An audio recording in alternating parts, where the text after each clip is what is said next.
Hi hello welcome to my channel. ಯಾರೆಲ್ಲ ಭಾಗ 1ರಿಂದ ಭಾಗ 14ರ ತನಕ ನೋಡಿಲ್ಲ, ಈ ಕೂಡಲೇ ನೋಡಿ, ತುಂಬ ಇಂಟ್ರೆಸ್ಟಿಂಗ್ ಆಗಿದೆ. ನಿನ್ನ ಪ್ರೀತಿಗೆ ಮನಸೋತೆ ಭಾಗ 15. ಪ್ರೀತಮ್ ವಾಯು ತನ್ನ ಬಯೋಡೇಟಾದಲ್ಲಿ ಕೊಟ್ಟಿದ್ದ ಅಡ್ರೆಸ್ ಹುಡುಕಿ ಹೊರಟ. ಆ ವಿಳಾಸಕ್ಕೆ ತಲುಪಿದ. ಅವರ ಮನೆ ಬಾಗಿಲಿಗೆ ಬಂದ. ಅದರಲ್ಲಿ ಒಬ್ಬ ಮಾರವಾಡಿ ಹೆಂಗಸು ಬಂದಳು. ವಾಯುರಾಜ್ ಇದ್ದಾರ ಮನೆಯಲ್ಲಿ? ಕ್ಯಾ ವಾಯು, ಕೋನ್ ಹೇತು? ಮೇಡम, वायुराज है क्या तुम्हारा घर में? बेटा, इस नाम का कोई आदमी नहीं है. ಸಾರಿ ಆಂಟಿ ಎಂದೇಳಿ ಹೊರಟೇ ಬಿಟ್ಟ. ಇವನು ಫೇಕ್ ಅಡ್ರೆಸ್ ಕ್ರಿಯೇಟ್ ಮಾಡಿದ್ದಾನೆ, ಎಲ್ಲ ಫೇಕ್. ತಕ್ಷಣ ಸುಮನ್ಗೆ ಕಾಲ್ ಮಾಡಿ, ಸುಮನ್, ನಾನೊಬ್ಬರ ಫೋಟೋ ಕಳುಹಿಸುತ್ತೇನೆ, ಅವರ ನಂಬರ್ ಅಡ್ರೆಸ್ ಬೇಕು, ಇಟ್ಸ್ ಅರ್ಜೆಂಟ್. ಕಾರನ್ನು ಮನೆ ಕಡೆ ತಿರುಗಿಸಿದ. ಪ್ರೀತಮ್ ತಲೆಯಲ್ಲಿ 108 ಆಲೋಚನೆ.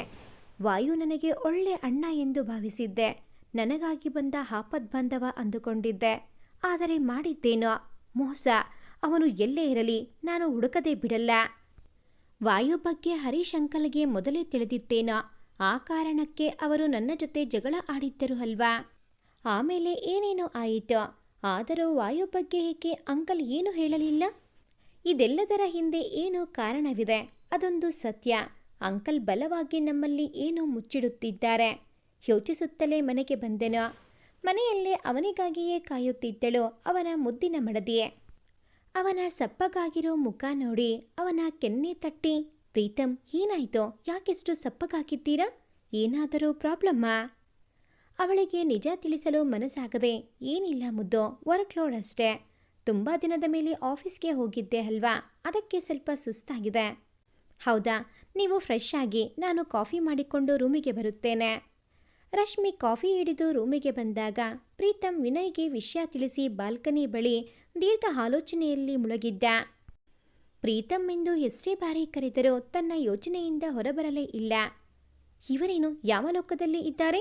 ಇಷ್ಟು ಕೂಗಿದರೂ ಕೇಳ್ತಾನೆ ಇಲ್ವಲ್ಲ. ತಡೀರಿ ಎಂದು ಅವನ ಕೆನ್ನೆ ಕಚ್ಚಿದಳ. ಅಮ್ಮ, ಹೇ ಕೋತಿ, ಯಾಕೆ ಕಚ್ಚಿದ್ದು? ಉರಿ ಆಗ್ತಿದೆ ಕೆನ್ನೆ, ಒರೆಸಿಕೊಳ್ಳುತ್ತಾ ಹುಸಿಮುನಿಸಿನಿಂದ ಹೇಳಿದ. ಮತ್ತೆ ನಾನು ಆಗ್ಲಿಂದನೂ ಕೂಗ್ತಾನೆ ಇದ್ದೇನೆ, ನೀವು ಯಾವುದೋ ಲೋಕದಲ್ಲಿ ತೇಲುತ್ತಾ ಇದ್ದೀರಾ? ಕೇಳಿಸಿಲ್ಲ ಅಂತ ಹೀಗ ಕಚ್ಚೋದು? ಹೌದು, ಏನು ಯೋಚನೆ ಮಾಡ್ತಿದ್ದೀರಾ ನೀವು? ನಾನು ಬಂದಾಗಿಂದ ನೋಡ್ತಾನೆ ಇದ್ದೇನೆ. ಅದು ನನ್ನ ಎಕ್ಸ್ ಗರ್ಲ್ಫ್ರೆಂಡ್ ಬಗ್ಗೆ ಯೋಚಿಸುತ್ತಿದ್ದೆ. ಅವಳು ಸಿಕ್ಕಿದ್ಲು, ಮನೆಗೂ ಕರೆದ್ಲು ಗೊತ್ತಾ? ತುಂಟತನದಿಂದ ನಗುತ್ತಾ ಅವಳನ್ನು ಅಣುಕಿಸಲು ಹೇಳಿದ. ಏನು, ಎಕ್ಸ್ ಗರ್ಲ್ಫ್ರೆಂಡಾ? ಮನೆಗೆ ಕರೆದಾಗ ಹೋಗಬೇಕಿತ್ತು, ಇಲ್ಲಿಗೆ ಯಾಕೆ ಬಂದ್ರಿ? ಹುಸಿಮುನಿಸಿನಿಂದ ಹೇಳಿದಳ. ಹೋಗುತ್ತಿದ್ದೆ ಕಣೆ, ಆದರೆ ನಮ್ಮ ಮನೆಯಲ್ಲಿ ಒಂದು ಮರಿ ರಾಕ್ಷಸಿ ಇದೆ. ನಾನೇನಾದರೂ ಹೋಗಿದ್ದರೆ ಅವಳು ನನ್ನ ತಿಥಿ ಮಾಡುತ್ತಿದ್ದಳು. ಏನು, ನಾನು ಮರಿ ರಾಕ್ಷಸಿನಾ? ಹೋಗಿ ನನ್ನ ಜೊತೆ ಮಾತಾಡಬೇಡಿ, ಕೋಪದಿಂದ ಹೋದಳು. ಲೇ, ಕಾಫಿ ಆದರೂ ಕೊಟ್ಬಿಟ್ಟು ಹೋಗೆ. ಹಾಂ, ಹೋಗಿ ನಿಮ್ಮ ಎಕ್ಸ್ ಗರ್ಲ್ಫ್ರೆಂಡ್ ಮನೆಯಲ್ಲಿ ಕುಡೀರಿ. ಓಹೋ, ಮುದ್ದುಗೆ ಕೋಪ ತುಂಬಾ ಬಂದಿದೆ, ನಾನೇ ಸಮಾಧಾನ ಮಾಡಬೇಕು.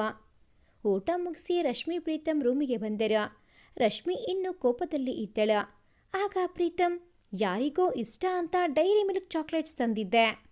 ಬಿಡು, ಈ ಚಾಕ್ಲೇಟ್ ತಿನ್ನೋ ಅದೃಷ್ಟ ಇಲ್ಲ ಅನಿಸುತ್ತೆ, ನಾನಾದರೂ ತಿಂತೀನಿ ಎಂದು ತಿನ್ನೋಕೆ ಹೊರಟವನ ಕೈಯಿಂದ ಚಾಕ್ಲೇಟ್ ಕಸಿದುಕೊಂಡಳು. ನನಗೆ ಬೇಕು ಎಂದು ಚಾಕ್ಲೇಟ್ ಮೂತಿ ಉಬ್ಬಿಸೆ ತಿನ್ನತೊಡಗಿದಳು. ಅವಳು ಬಾಯಿ ತುಂಬ ಚಾಕ್ಲೇಟ್ ಮೆತ್ತಿಕೊಂಡಳು. ಮುದ್ದು, ನಿಧಾನ, ಯಾರೂ ಕಸಿದುಕೊಳ್ಳೋದಿಲ್ಲ ನೋಡು, ಒಳ್ಳೆ ಕೋತಿ ಮುಖ ಆಗಿದೆ ನಿನ್ನ ಮೂತಿಯೇ.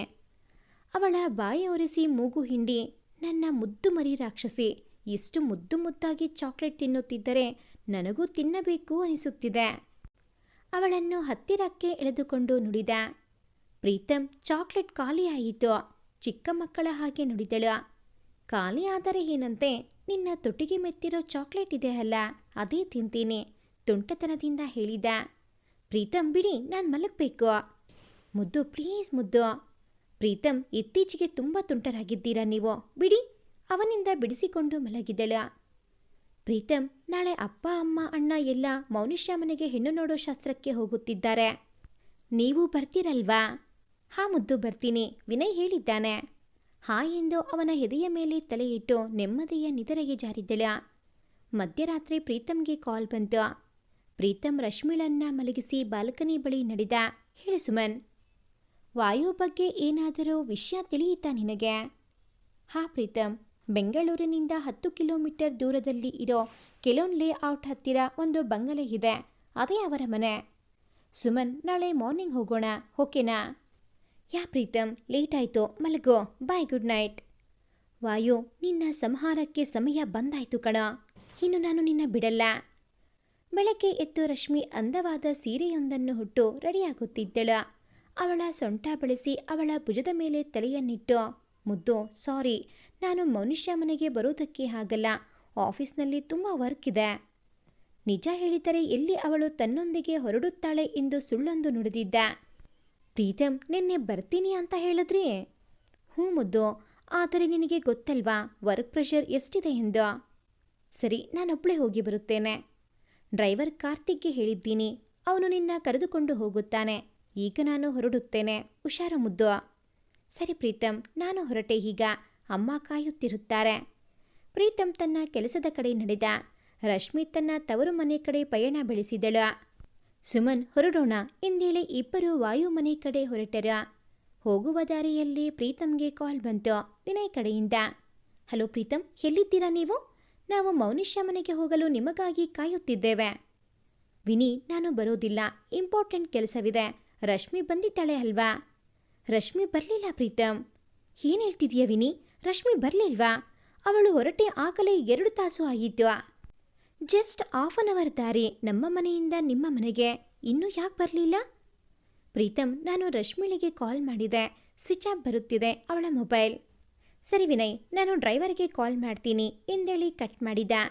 ಕಾರ್ತಿಕ್, ಹಲೋ ಕಾರ್ತಿಕ್, ರಶ್ಮಿಯಲ್ಲಿ ಇನ್ನೂ ಯಾಕೆ ತಲುಪಿಲ್ಲ ನೀವು? ಸರ್, ರಶ್ಮಿ ಅಮ್ಮವರನ್ನು ಯಾರೋ ದಾಂಡಿಗರು ಬಂದು ಕರೆದುಕೊಂಡು ಹೋದರು. ಹಾಗೆ ನನ್ನ ತಲೆಗೆ ಬಲವಾಗಿ ಹೊಡೆದರು. ನಿಮ್ಮ ಫೋನ್ ಬಂದ ಮೇಲೆ ನನಗೆ ಎಚ್ಚರವಾಗಿದ್ದು. ವಾಟ್? ಯಾರೋ ಅದು ರಶ್ಮಿನ ಕಿಡ್ನಾಪ್ ಮಾಡಿದ್ದು? ಬೆಳಗ್ಗೆ ಮಲಗಿದ್ದ ವಾಯುಗೆ ತಾಯಿಯ ಕೆರ್ಚಿದ ಸದ್ದು ಎಚ್ಚರಗೊಳಿಸಿತು. ದಡಬಡಿಸುತ್ತಲೇ ಎತ್ತನ. ಹೊರಗಡೆ ಬಂದು ನೋಡಿದಾಗ ವಾಯು ತಾಯಿ ವೇದಾರವರು ಬಾಗಿಲ ಬಳಿ ಬಿದ್ದಿದ್ದರು. ತಲೆಯಲ್ಲಿ ರಕ್ತ ಸುರಿಯುತ್ತಿತ್ತು. ಅಮ್ಮ, ಅಮ್ಮ, ಏನಾಯ್ತಮ್ಮ? ಏನಾಯ್ತು? ನೀನೇಗೆ ಇಲ್ಲಿ ಬಿದ್ದೆ ಅಮ್ಮ? ಗಾಬರಿಯಿಂದ ಕೇಳಿದ. ವಾಯು, ಇವತ್ತು ಬೆಳಗ್ಗೆನೆ ನಿಮ್ಮ ತಂದೆ ಗನ್ ಹಿಡಿದುಕೊಂಡು ಅವಸರದಿಂದ ಎಲ್ಲೋ ಹೊರಟಿದ್ದರು. ಅದನ್ನು ಕೇಳಿದ್ದಕ್ಕೆ ನನಗೆ ಹೊಡೆದರು. ಏನೇ, ನನ್ನನ್ನೇ ಪ್ರಶ್ನಿಸುವಷ್ಟು ಧೈರ್ಯ ಬಂತ? ಇಷ್ಟು ದಿನ ನಾನು ಹೇಳಿದ ಹಾಗೆ ಕೇಳಿಕೊಂಡು ಬಿದ್ದಿರೋ ನಾಯಿಯಾಗಿದ್ದೆ ನೀನು? ನಿನ್ನ ಮಗನ ಹಾಗೆ ನನ್ನ ಪ್ರಶ್ನಿಸುತ್ತಿದ್ದೀಯಾ? ರೀ, ಪ್ಲೀಸ್ ರೀ, ದುಡುಕಬೇಡಿ. ಇಷ್ಟು ದಿನ ನೀವು ಮಾಡಿರೋ ಕೊಲೆನೇ ಸಾಕು. ಇನ್ನಾದರೂ ದ್ವೇಷ ಬಿಟ್ಟು ನೆಮ್ಮದಿಯಾಗಿ ಬದುಕಿ. ನೆಮ್ಮದಿ? ಅದು ನನಗೆ ಸಿಗೋದು ಆ ನಾರಾಯಣ ಕುಟುಂಬನ ನಾಶ ಮಾಡಿದ ಮೇಲೆ. ಇವನ ದ್ವೇಷದ ಮಿತಿ ಮೀರುತ್ತಿತ್ತು. ಅದು ಹಂತ ಹಂತವಾಗಿ ಮನುಷ್ಯರನ್ನು ಕೊಲ್ಲುತ್ತದೆ. ಇಲ್ಲಿ ಸದಾನಂದರ ದ್ವೇಷದಿಂದ ಸತ್ತು ಹೋಗಿದ್ದ. ಇನ್ನೂ ಅವನ ಸಾವು ಅಧಿಕೃತವಾಗಿ ಘೋಷಣೆಯಾಗಬೇಕಷ್ಟೇ. ನಾನು ನಿಮ್ಮನ್ನ ಹೋಗೋಕ್ಕೆ ಬಿಡೋದಿಲ್ಲ ರೀ ಎಂದು ಬಾಗಿಲಿಗೆ ಅಡ್ಡ ನಿಂತಳ. ಏನೇ ಭಿಕಾರಿ, ನನ್ನನ್ನೇ ತಡೆಯುತ್ತೀಯಾ ಎಂದು ಅವಳನ್ನು ನೂಕಿದ ರಭಸಕ್ಕೆ ಅವಳ ತಲೆ ಬಾಗಿಲಿಗೆ ತಾಗಿತು. ವೇದ ಅಲ್ಲೇ ಕುಸಿದು ಕುಳಿತಳ. ಹೆಂಡತಿ ಎಂಬ ಕರುಣೆ ಇಲ್ಲದೆ ಅವಳತ್ತ ತಿರುಗದೆ ಹೊರಟು ಹೋದನ. ಅಮ್ಮ, ನೀನೇನು ಚಿಂತೆ ಮಾಡಬೇಡ. ನಾನು ಅಪ್ಪ ಮಾಡಿರೋ ಮೋಸನ ತಡೆಯುತ್ತೇನೆ. ಇವತ್ತು ಪೊಲೀಸ್ ಬಳಿ ಅಪ್ಪನ ಬಗ್ಗೆ ಎಲ್ಲ ಹೇಳುತ್ತೇನೆ. ಹಾಗೆ ನಾನು ಮಾಡಿರೋ ತಪ್ಪನ್ನು ಹೇಳುತ್ತೇನೆ. ನೀನು ಬಾ ಎಂದು ವೇದಾರವರನ್ನು ಒಳಗೆ ಕರೆದುಕೊಂಡು ಹೋದನ. ಪ್ರೀತಮ್ ಡ್ರೈವರ್ ಕಾರ್ತಿಕ್ ಬಳಿ ತೆರಳಿದನ. ಅಲ್ಲಿ ಅವನು ಸಾವು ಬದುಕಿನ ನಡುವೆ ಹೋರಾಡುತ್ತಿದ್ದನ. ತಡ ಮಾಡದೆ ಅವನನ್ನು ಆಸ್ಪತ್ರೆಗೆ ಸೇರಿಸಿದ. ಸುಮನ್, ಆ ವಾಯುನೇ ನನ್ನ ರಶ್ಮಿನ ಕಿಡ್ನಾಪ್ ಮಾಡಿರೋದು. ಇವತ್ತು ಅವನ ಸಾವು ನನ್ನ ಕೈಯಿಂದಾನೆ. ಮುಷ್ಟಿ ಬಿಗಿದು ಹಲ್ಲು ಕಚ್ಚಿದ್ದ. Preetham, calm down. ಇಷ್ಟೊಂದು ಸಿಟ್ಟು ಒಳ್ಳೆಯದಲ್ಲ. ನಾನು ರಶ್ಮಿಳ ನಂಬರ್ ಟ್ರ್ಯಾಕ್ ಮಾಡೋದಕ್ಕೆ ಹೇಳಿದ್ದೇನೆ. ನಮ್ಮ ಕಡೆಯವರಿಗೆ ನಿನ್ನ ವೈಫ್ ಇನ್ಫಾರ್ಮೇಷನ್ ಕೊಟ್ಟಿದ್ದೀನಿ. ಅವರು ಆ ಕಿಡ್ನಾಪರ್ಸ್ನ ಆದಷ್ಟು ಬೇಗ ಹುಡುಕುತ್ತಾರೆ. ನೀನು ನಿನ್ನ ದಾರಿಯಲ್ಲಿ ಹುಡುಕು, ನಾನು ನನ್ನ ದಾರಿಯಲ್ಲಿ ಹೋಗುತ್ತೇನೆ. ಸುಮನ್, ಬಾಯ್ ಹೇಳಿ ಹೊರಟ. ಪ್ರೀತಮ್, ಪ್ರೀತಮ್ ಎಷ್ಟೇ ಕೂಗಿದರೂ ನಿಲ್ಲದೆ ಹೊರಟೇ ಬಿಟ್ಟ. ಆಗ ವಿನಯ್ಗೆ ಕಾಲ್ ಮಾಡಿ ನಡೆದ ಎಲ್ಲ ವಿಷಯ ತಿಳಿಸಿದ. ಏನಾಯ್ತು ವಿನಯ್? ಪ್ರೀತಮ್ ರಶ್ಮಿ ಇನ್ನೂ ಯಾಕೆ ಬಂದಿಲ್ಲ ಅಂತೆ? ಹರೀಶ್ ರವರು ಕೇಳಿದರು. ಚಿಕ್ಕ, ರಶ್ಮಿಳನ್ನ ಯಾರೋ ಕಿಡ್ನಾಪ್ ಮಾಡಿದ್ದಾರಂತೆ. ಏನು, ಕಿಡ್ನಾಪಾ ಎಂದೊಡನೆ ಅಲ್ಲೇ ಪ್ರಜ್ಞೆ ತಪ್ಪಿದ್ದರ. ಚಿಕ್ಕ, ಚಿಕ್ಕ ಹೇಳು, ಏನಾಯ್ತು ನಿಂಗೆ? ಚಿಕ್ಕಿ ಎಂದು ಕೂಗಿದ. ಅಯ್ಯೋ ರೀ, ಏನಾಯ್ತು ನಿಮಗೆ? ವಿನಯ್ ಅವರ ಮುಖಕ್ಕೆ ನೀರು ಚಿಮುಕಿಸಿದ. ಹರೀಶ್ ರವರು ಬಡಬಡಿಸುತ್ತಲೇ, ಅಂಬಿಕಾ ಎಂದು ಉಸಿರಿದರು. ಅವರ ಬಾಯಿಂದ ಆ ಹೆಸರು ಕೇಳಿ ಶಿಲ್ಪಾರವರು ದಿಗ್ಭ್ರಾಂತರಾದರು. ಶರವೇಗದಲ್ಲಿ ಪ್ರೀತಂ ವಾಯು ಮನೆ ತಲುಪಿದ.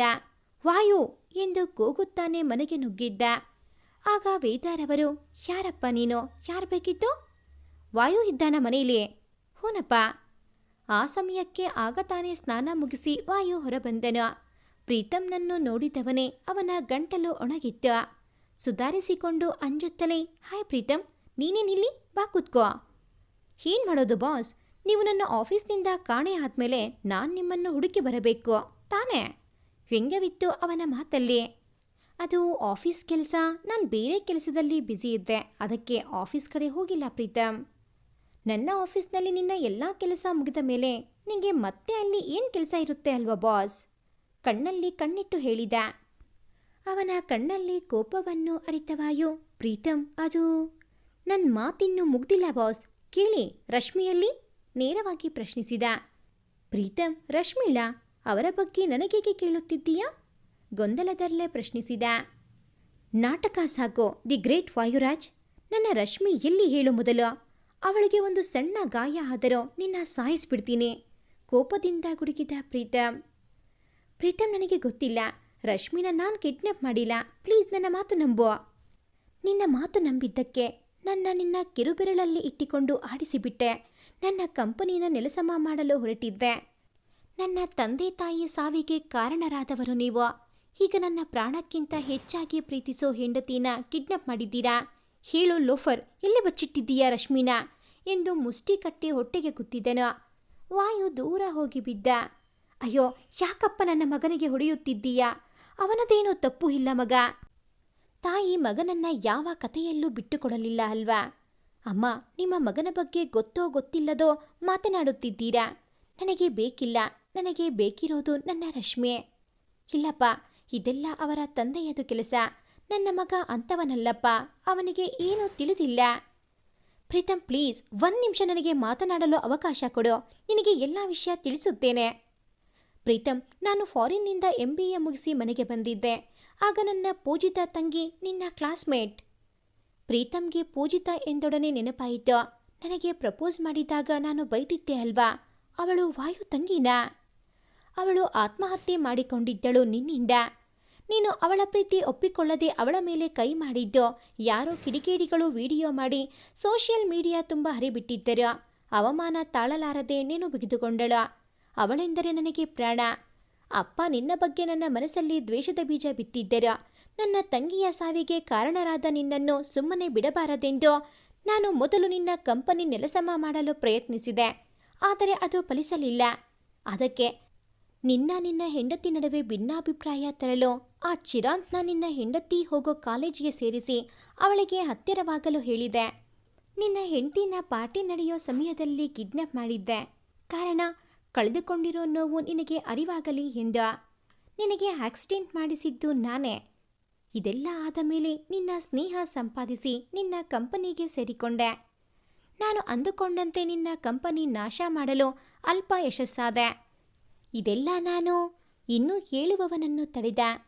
ಪ್ರೀತಂ ಅವನ ಕುತ್ತಿಗೆ ಪಟ್ಟಿ ಹಿಡಿದುಕೊಂಡು, ಇಷ್ಟೆಲ್ಲ ಮಾಡಿದ್ದೀಯಾ ನೀನು? ಛೀ, ನನ್ನನ್ನು ನೀನು ಏನು ಮಾಡಿದರೂ ಚಿಂತೆ ಇಲ್ಲ.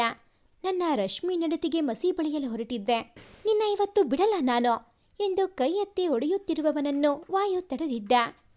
ಪ್ರೀತಂ, ನಾನು ಮಾಡಿದ್ದು ತಪ್ಪು, ನಾನು ಒಪ್ಪಿಕೊಳ್ಳುತ್ತೇನೆ.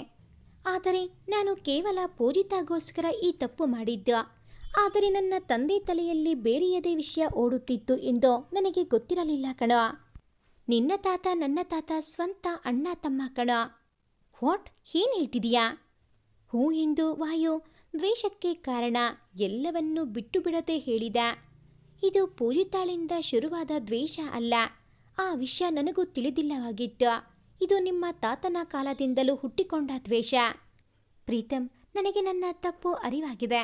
ನಿನ್ನ ಪ್ರೀತಿಯನ್ನು ದೂರ ಮಾಡಲು ಹೊರಟಿರುವ ತಪ್ಪಿಗೆ ನನ್ನ ಪ್ರೀತಿಯನ್ನು ಕಳೆದುಕೊಳ್ಳುವ ಹಂತದಲ್ಲಿದ್ದೇನೆ ಎಂದು ಅವನ ಕಾಲ ಬಳಿ ಬಿದ್ದ.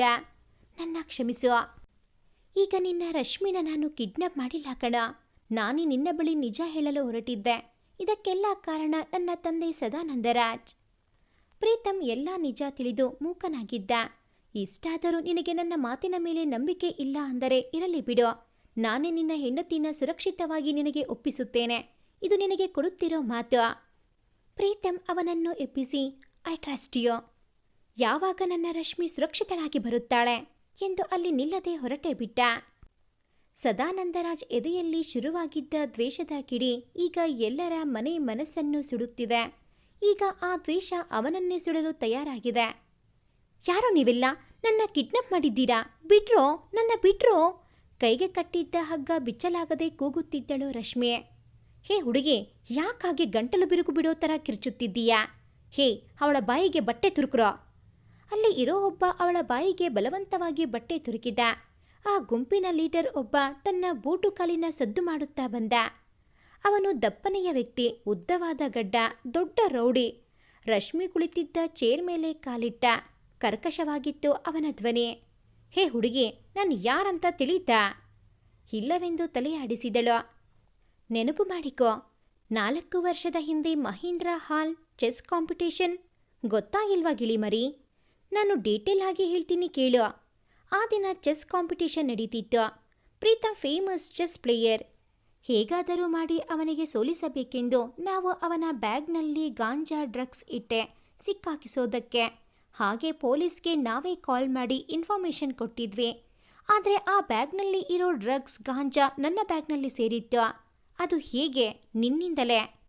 ರಶ್ಮಿಗೆ ಎಲ್ಲ ನೆನಪಾಯ್ತು. ರಶ್ಮಿ ಅವರು ಪ್ರೀತಮ್ ಬ್ಯಾಗ್ನಲ್ಲಿ ಇಡೋದನ್ನು ಕಣ್ಣಾರೆ ಕಂಡಿದ್ದಳು. ಅದರಿಂದ ತನ್ನ ಪ್ರೀತಮ್ ಮಾಡದ ತಪ್ಪಿಗೆ ಸಿಕ್ಕಿ ಹಾಕಿಕೊಳ್ಳೋದು ಇಷ್ಟವಿಲ್ಲದೆ ಅವರು ಬಿಟ್ಟ ಬಾಣವನ್ನು ಅವರಿಗೆ ತಿರುಗಿಸಿದ್ದಳು ರಶ್ಮಿ. ನಿನ್ನಿಂದ ನಾನು 3 ವರ್ಷ ಜೈಲಿನಲ್ಲಿ ಇದ್ದೆ. ನನ್ನ ಮಾನ ಮರ್ಯಾದೆ ಎಲ್ಲ ಬೀದಿ ಪಾಲು ಮಾಡಿದೆ. ಈಗ ನಿನ್ನ ಸರದಿ ಎಂದು ವ್ಯಂಗ್ಯನಗೆ ಬೀರಿದ. ರಶ್ಮಿ ಬೆದರಿದಳು. ಈಗ ನಿನ್ನನ್ನು ಅನುಭವಿಸಿ ಅದನ್ನು ವಿಡಿಯೋ ಮಾಡಿ ನಿನ್ನ ಬಾಳನ್ನು ಸರ್ವನಾಶ ಮಾಡುತ್ತೇನೆ. ನಿನ್ನ ದೇಹವನ್ನು ಇಡೀ ಪ್ರಪಂಚವೇ ನೋಡೋ ಹಾಗೆ ಮಾಡ್ತೀನಿ. ನನ್ನ ಸದ್ದಿಗೆ ಬಂದವರ ಗತಿ ಏನಾಗುತ್ತೆ ಅನ್ನೋದು ನಿನ್ನ ಮೂಲಕ ಎಲ್ಲರಿಗೂ ಪಾಠವಾಗುತ್ತೆ ಎಂದು ಕ್ರೂರತನದಿಂದ ಹಟ್ಟಹಾಸದ ನಗೆ ಬೀರಿದ. ರಶ್ಮಿ ಅಕ್ಷರಶಃ ಬೆಚ್ಚಿ ಬಿದ್ದಳು. ತಪ್ಪಿಸಿಕೊಳ್ಳುವ ಪ್ರಯತ್ನ ಮಾಡುತ್ತಿದ್ದಳು. ಹೇ, ನೀನು ಎಷ್ಟೇ ಒದ್ದಾಡಿದರೋ ನಾನು ಮಾತ್ರ ಬಿಡಲ್ಲ. ಈ ಗೊಂಬೆಯಂತಿರೋ ನಿನ್ನನ್ನ. ಯಾರೋ ಅಲ್ಲಿ ಮೊಬೈಲಲ್ಲಿ ಯಾರು ವಿಡಿಯೋ ಮಾಡ್ತೀರೋ? ನನ್ನ ಕೆಲಸ ಆರಂಭಿಸುತ್ತೇನೆ. ಆ ರೌಡಿ ಇನ್ನೇನು ಅವಳ ಸೆರಗಿಗೆ ಕೈ ಹಾಕಬೇಕು. ರಶ್ಮಿ ಮುಷ್ಟಿ ಗಟ್ಟಿ ಗುದ್ದಿದಳು. ಆಗ ಯಾರೂ ಇಲ್ಲದ ಸಮಯದಲ್ಲಿ ಅಲ್ಲೇ ಟೇಬಲ್ ಮೇಲಿದ್ದ ಒಂದು ಸಣ್ಣ ಚಾಕು ಕಷ್ಟಪಟ್ಟು ಕೈಯಲ್ಲಿ ಎತ್ತಿಕೊಂಡಿದ್ದಳು. ಹಾಗೆ ನಿಧಾನ ಕೈಗಂಟು ಬಿಚ್ಚಿಕೊಂಡು ಅವನ ಮುಖಕ್ಕೆ ಗುದ್ದಿದ್ದಳು. ಅವಳು ಗುದ್ದಿದ್ದಕ್ಕೆ ಆ ರೌಡಿ ಧರೆಗೆ ಉರುಳಿದ.